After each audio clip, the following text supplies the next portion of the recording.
Using rulers and ruler guides. Designers have to position and arrange objects and text perfectly in a document to create an excellent layout. So they make use of adding rulers and guides to the document to define zones and to manage space. Ruler guides are non-printing lines used to line up page items evenly and snap them to a point. Its shortcut key is Ctrl and R. Rulers are found one along the top and another along the left side, which indicate the unit of measures. Ruler guidelines help to align elements exactly to the ruler mark that we need. To use them, let's click within the rulers at the top. Here we notice the cursor turning into a double-headed arrow. Working with margin and column guides. In our earlier movie, we saw that the new document dialog box lets you set your document margin and column guides. But it is possible to change the settings after creating a document, or you can apply different margin settings to different parts of your document page. Yes, we can do that using the margin and columns command. Margin and columns option is used to create a document with required margin and column space. Let's now see how to change the margin and column guides of a document. Here we can see a document already containing margin and column guides. To apply a new margin and column to this existing spread, let's go to Layout menu and select Margin and Columns command. This opens the Margins and Columns dialog box, which looks just like Margins and Columns area of the new Document dialog box.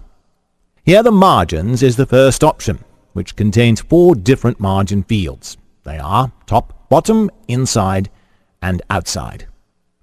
Please note, if you're working with a single-page document, then instead of this inside and outside field, you'll find a left and right field. Now let's enter a value into the top field as 1 pica and click the Tab key from the keyboard.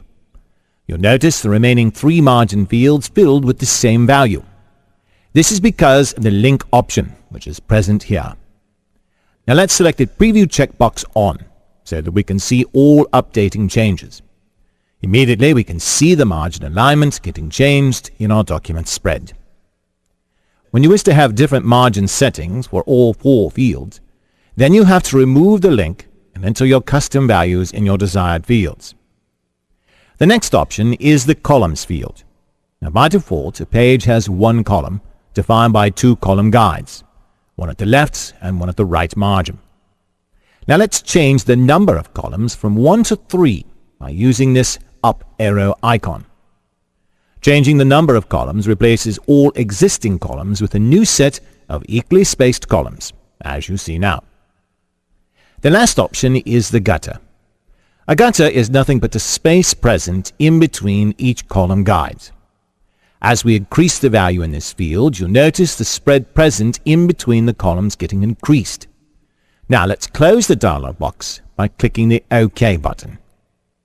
When you want to move a column guide manually, go to View menu, select Grids and Guides, and then from the sub-menu, select Lock Column Guides.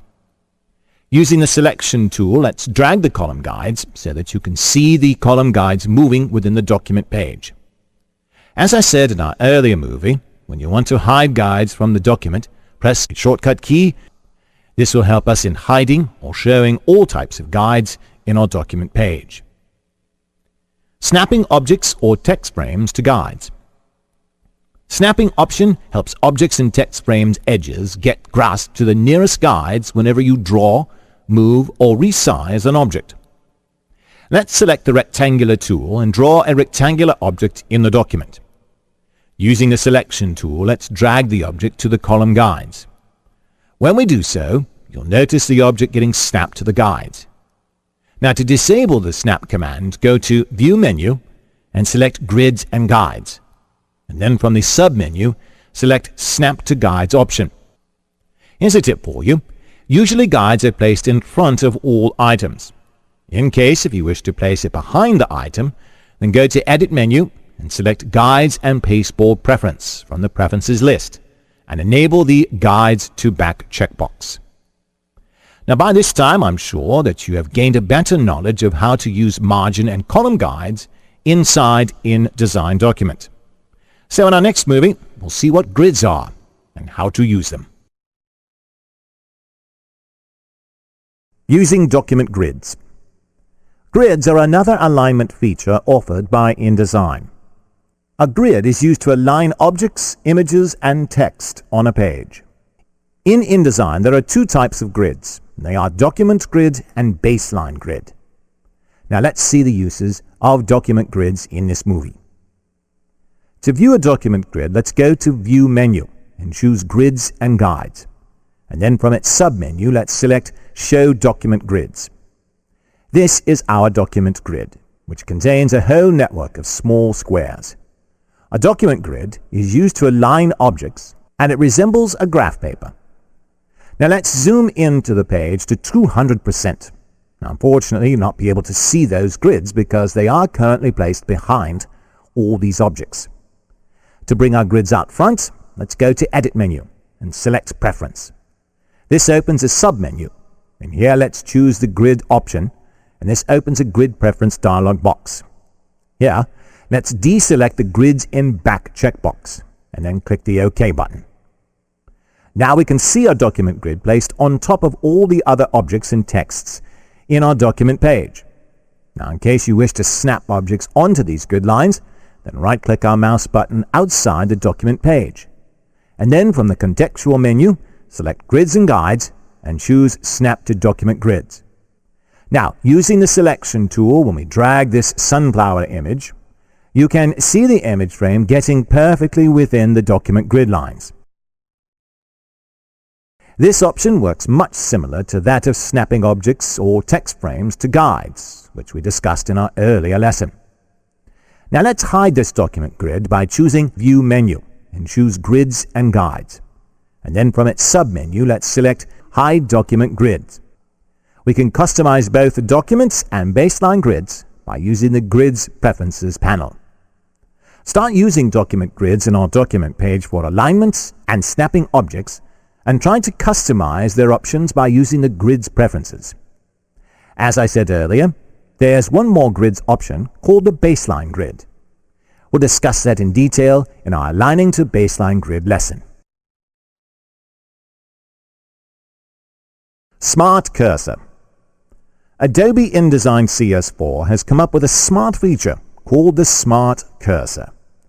In InDesign, while drawing, moving, or transforming objects or images within a page, you'll notice a tooltip-like pop-ups appearing next to the cursor.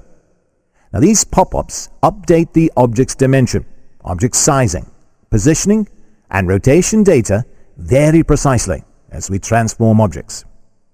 Let's see how this option works. Here, in this empty page, let's draw a rectangle by using the Rectangle tool. As we draw the tool, we can see a pop-up appearing next to the cursor, updating the width and height of the object. Here the W stands for width and the H, of course, for height. Once we release the mouse button, the tooltip will disappear. Even while scaling, the cursor will update the width and height of this scaled object. Now let's start rotating this object using the Rotate tool. As we rotate the object, we can see the angle of rotation displayed next to the cursor. Currently, the object is at 45 degrees, and you can see that in the tooltip. Now, switch back to the Selection tool by pressing V. Let's start repositioning this object, and we can see a tooltip with X and Y values, which identifies exactly where this object falls on the rulers of this particular document page. Tip for you here: holding the Shift key while rotating will allow the objects to rotate in a constrained proportion. Smart Cursor option even works on text frames and images. If you wish to turn off this Smart Cursor option, then go to the Edit menu and select Preferences, or simply press its shortcut key, Ctrl and K. This opens a dialog box, and here we select the Interface option, and then deselect the Show Transformation Values checkbox, and then click the OK button. Now let's create an oval by using the Ellipse tool. As we draw, we can't see a tooltip next to the cursor.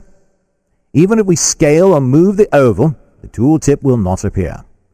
At any time, you can turn on the Smart Cursor option by selecting the Show Transformation Values from the Interface preference. Please note, even if the tooltip disappears, you can get object's transformation and position value right here in the Control panel by keeping the object selected. So, by using this improved Smart Cursor, you can make a much more refined workflow while dealing with some finicky elements. Smart Guides. Previously, we used to align objects, text, and images inside an InDesign document by using rulers, guides, and grids. But now in CS4, alignment can be very precisely controlled by using the Smart Guides option. Smart Guides are temporary snap-to guides that appear as you create or manipulate objects or images. These guides help you to align, edit, and transform objects, text, or images relative to the other objects in our document page. This newly added feature is very easy to work with. Before starting our work, let's make sure that the Smart Guides option is turned on. Now let's go to Edit menu and select Preference, and choose Guides and Pasteboard option. This opens a dialog box where we can find all of the 4 options in the Smart Guides option and turned on. We can change the color of the Smart Guides by using this Smart Guides field. Currently, the color used for Smart Guides is grid green. Let's change that to purple, and then click the OK button. Let's start aligning these images. Now let's drag this image from the bottom to the top. As we drag, we can notice some guidelines appearing in this page. Also, as we drag, you'll notice a purple horizontal guideline created from the top of the image, what we drag to the image which is next to that. Here, the top of this image is aligned to the top of the image present next to it.